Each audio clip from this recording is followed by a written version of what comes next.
As promised, I'm filming you this practice for you to follow along with on a daily basis. But what I do want you to do is, before you begin the first time, I want you to pause the video and I want you to read the description underneath the video, because it will explain what it is we're doing, because you need to understand why we're doing it so that you do it every day, right? So it's super important work. Have a read of the description, come back and meet me, a little bit of practice space. You might need a yoga block. If you don't have one, it doesn't matter. So the first thing I want you to do is to stand with your feet hip width apart. So you've got a nice strong base. And then I want you to imagine that you are clicking your heels away from each other so that your legs are engaged. And then I want you to put the rest of your body in imaginary cement from your shoulders down.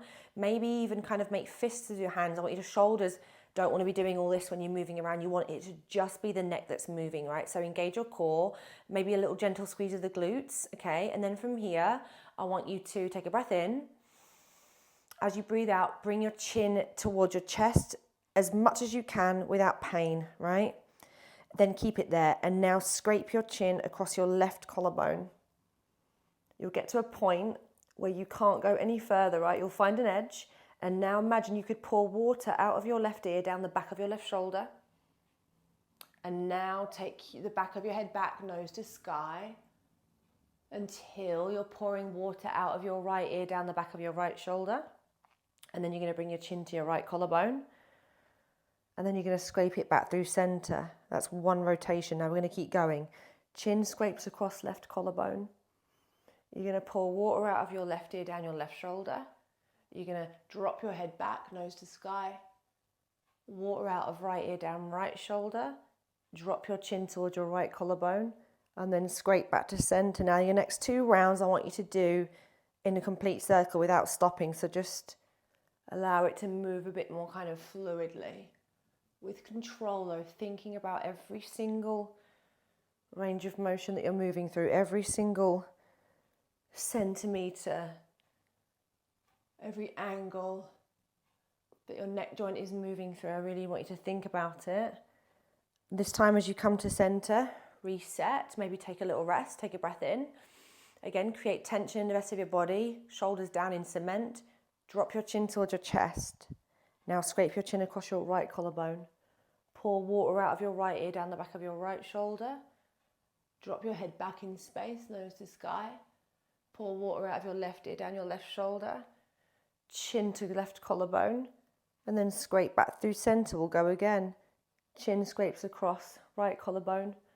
Right ear leans back. Back of head rolls back, nose to sky. Left ear down left shoulder. Chin to left collarbone. Scrape back through center. And now the next 2 rounds, I just want you to do without stopping. Just continue moving.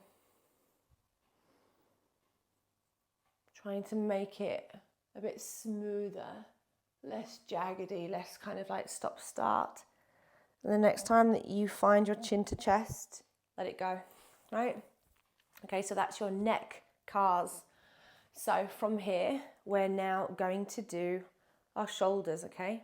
So I want you to bring your left hand to your right rib cage. This is going to eliminate any kind of like flaring of the ribs, okay? I want this to stay in. So when you move your arm, you're not compensating here, okay? So I want you to keep engaged here. So left hand to right rib cage. Have your right arm down by your side and have your thumb facing forward. Your palm is in. And then from here, you're going to reach your arm up overhead. At this point, this is where your rib cage is going to want to flare to compensate, but I only want you to go up as far as you can go without pain, okay? So now I want you to start to flip your palm outward. You're going to rotate your thumb down.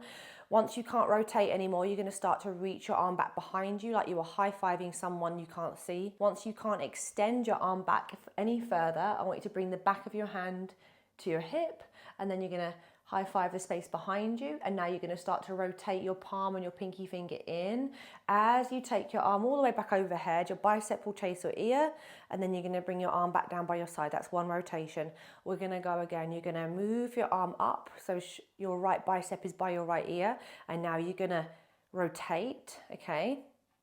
And then you're going to reach your arm as far back as you possibly can. You're taking your shoulder now into extension. You're going to bring the back of your hand to your hip, and then you're going to push your hand back in space. You're going to rotate and you're going to bring your arm all the way back overhead. Your pinky finger will be in, and then you're going to bring your arm back down by your side. We've got 2 more. Reach your arm up overhead, and then you're going to create internal rotation as you spiral, spiral, spiral. Reach your arm back in space as far as you can, back of hand to hip, and then reach back, spiral. You're going to rotate through external rotation this time. You're going to bring your pinky finger in, bicep to ear, and then you're going to bring your hand back down by your hip. We'll go one more time. Extend the arm up overhead, and then internal rotation, spiral, spiral, spiral from the upper arm bone. Reach the arm back as far as you can, back of hand to hip, and then reach it back. And then you're going to move through external rotation as you rotate and spiral all the way back, pinky finger in, bicep by ear, and then your arm comes down by your hip, and you shake that out, and we'll switch. Right hand comes to left rib cage to eliminate any compensations. Left hand down by your hip, thumb facing forward.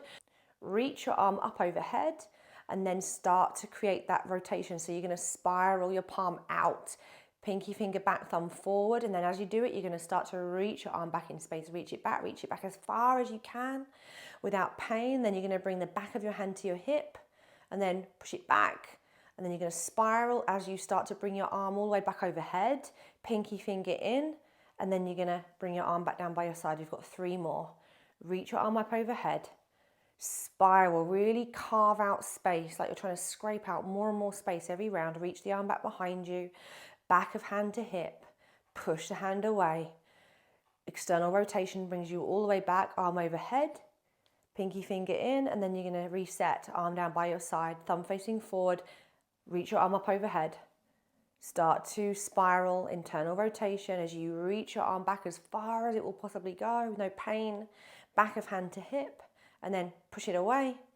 And then through external rotation, we're going to come all the way back, pinky finger in, and then we're going to reset. We've got 1 more rotation, arm overhead. Find internal rotation, spiral, spiral, spiral. Reach the arm back at the same time. Back of hand to hip. Push it away. Spiral it all the way back around, pinky finger in, bicep by ear, and then arm back down by your side. Shake that out. That's your shoulder CARs. Good job.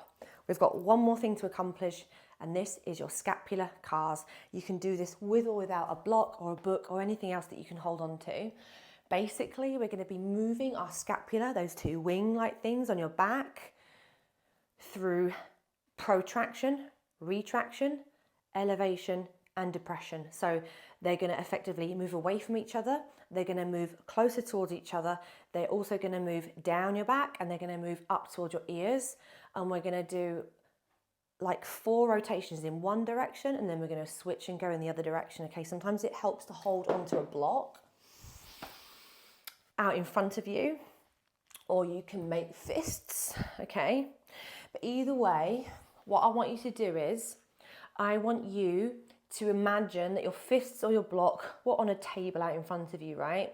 And the block can slide towards you and it can slide away from you, but try to resist the temptation to let the block move up and down when your shoulders are moving through elevation and depression. So what you don't want to do is this, right? You want to try to keep the block where it is and let it come from the shoulders, right? So you can move forwards and back, but try not to let the block go up and down as you move your shoulders up and down, okay?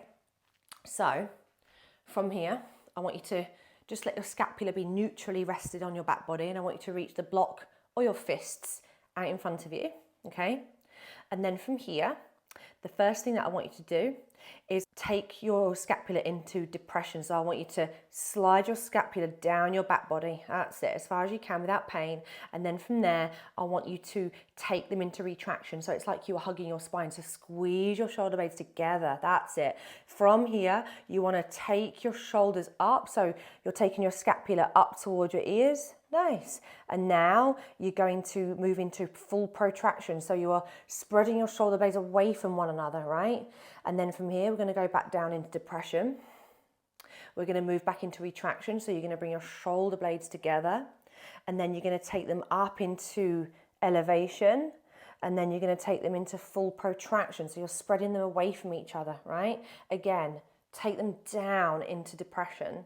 Then you're going to squeeze them together into retraction, and then you're going to take them up into elevation, and then you're going to take them away from each other into protraction. We'll do one more round. Down, back, up, forward. Let it go. Right? Just have a little rest and then we'll go the other way. So we went down and back first. This time, I want you to reach your block out in front of you. And we're going to go up. So take your scapula into elevation. You're going to draw them up and then you're going to squeeze them together. So you're moving into retraction.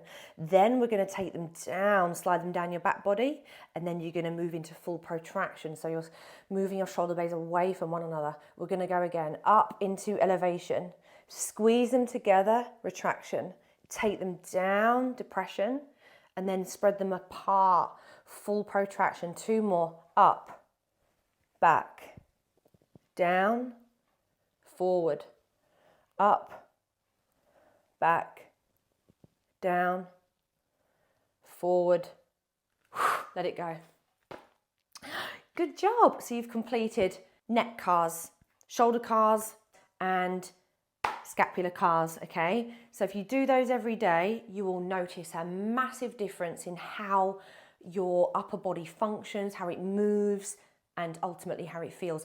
Once you feel like you've got a bit more movement going on up there, then you can start to strengthen it, and I can also show you how to do that as well. So anyway, I hope you enjoyed this video and I'll see you soon.